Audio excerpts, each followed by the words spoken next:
Salama e! Fabrice no anarako. Androany dia resaka lohahevitra iray mahakasika ny mozika. Tsy inona izany fa ny mozika 432 Hz, mozika mitondra fahatsarana. Inona moa ny mozika 432 Hz? Efa fantatsika rehetra fa ny mozika dia tsy afa-misaraka amin'ny andavanandrom-piainantsika, na amin'ny fifaliana izany, na amin'ny andro maloka. Miteraka fomba fahasapatena sy fihetseham-po antsika foana manko ny mozika. Raha ny mahakasika ny mozika 432 Hz no resahana, dia tsy afa-misaraka aminy ny diapason. Raha fitinana tsotsotra hoe inona moa ny diapason dia io ny fenitry ny avon'ny feo iraisin'ny mpitendry zava-maneno rehetra maneran-tany. Io diapason io dia manana anjara toerana lehibe tokoa amin'ny mozika hainoantsika satria ny ankabetsahan'ny mozika hainoantsika ankehitriny dia ny diapason 440 Hz avokoa no ampiasainy, izay tsy mitondra voka-tsofeny ny fihainoana azy. Rehefa mihaino mozika 440 Hz manko ny olona dia mitombo kokoa ny asa saina ataony. Manosika antsika eritreritra be io mozika io ary mahatonga rarin-tsaina na stress rehefa mihaino be an'io. Ny vokatra izy io dia lasa manjary reraka sy tsy te-hanao nenenina isika avy eo. Taloha dia 432 Hz ny diapason ampiasaina ary io ihany koa no mitondra voka-tsoa maro kokoa ny sela sy ny vatantsika ary ny natiora misy antsika olombelona. Raha tsy ahevitsika hoe oviana sy iza ny nanova izany dia tamin'ny taona 1970 Ministra nazi izay teo ambany fiain'i Hitler namoaka fehezan-dalàna mba hanovanany diapason 432 Hz ho lasa 440 Hz ary io no niraisina ho fenitra iraisam-pirenena ny taona 1970.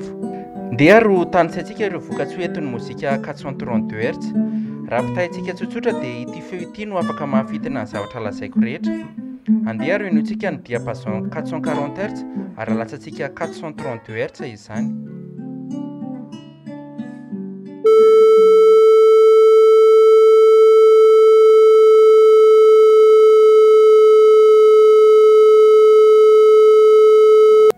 Henonao ve ny fahasamihafana? Zavatra kely izany ve dia hanova inona? Eny, lehibe tokoa ny fiovana. Ny mozika 432 Hz dia mitondra fitoniana, fifaliana, fahatsarana ary miaina kokoa ireo sela anatintsika rehefa milona anaty mozika 432 Hz. Efa nisy fanandramana maro natao tamina rano na koa fasika, ka afaka hitantsika eto amin'ny sary hoe eo amin'ny ankavia dia manome sary toy io ny fasika na koa ny rano apetraka ambony plaque vy ary andefasana feo 432 Hz. Ary eo amin'ny ankavanana dia somary mifangaro na koa saturé ny sary azontsika rehefa 440 Hz no anaovana ny andrana. Rano io no anaovana fanandramana ary manome izao sary hitantsika izao. Ary satria rano avokoa no mameno ny 520 isan-jato amin'ny vatantsika dia tahaka izao mihitsy ny fihetsika ireo sela anatintsika rehefa mihaino mozika isika ary tena zava-dehibe tokoa no manome hevitra araka ny tokony ho izy ny vatantsika. Mitombo kokoa ny fifandraisantsika amin'ny natiora misy antsika rehefa mihaino mozika 432 Hz isika. Izany no mahatonga ny hoe rehefa mitsangatsangana isika dia tsy mankaleo mihitsy mihaino feon-drano mikoriana, feom-borokely an'ala sy ny feon'ny natiora satria izy ireny dia efa mihovitra 432 Hz. Betsaka no afaka lazaina momba io 432 Hz io fa ny hitako mahafy azy indrindra dia ilay tenin'ny Nikola Tesla hoe raha tianao ho fantatra ny tsy ambaratelo ny univers dia mila mieritreritra ianao momba ny hovitra na ny vibration. Ny tokony atao ary raha te hihaino mozika 432 Hz voalohany aloha dia ho antsika mpitendry zava-maneno ny vahaolana fototra. Rehefa mampifanaraka havon'ny feon'ny zava-maneno isika dia izao foana hoe tsy ilay 440 Hz mahazatra ny diapason raintsika fa 432 Hz. Misy application maro be afaka manampy antsika amin'ny finday raha tsy ilaza hoe tuner light. Faharoa, mety misy hira nefa 440 Hz ka tiantsika hainoana 432 Hz ilay izy dia misy kajy mirindra na logiciel iray antsoina hoe Audacity afaka hanovana izany.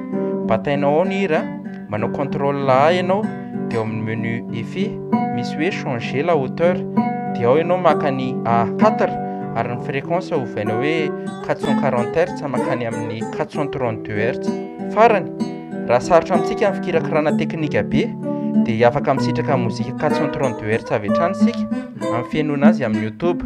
Betsaka ny hira ankehitriny no efa 432 Hz, tahaka ilay hiran'ny John Lennon hoe Imagine izao dia efa 432 Hz no nanaovany azy. Fa raha mitadiavina ireny hira fihainonao ireny amin'ny YouTube dia aza dinona manampy ny fitadiavana ataonao hoe 432 Hz. Manasa antsika ary mba hihaino mozika 432 Hz sy ny tombontsoa rehetra entin'izany.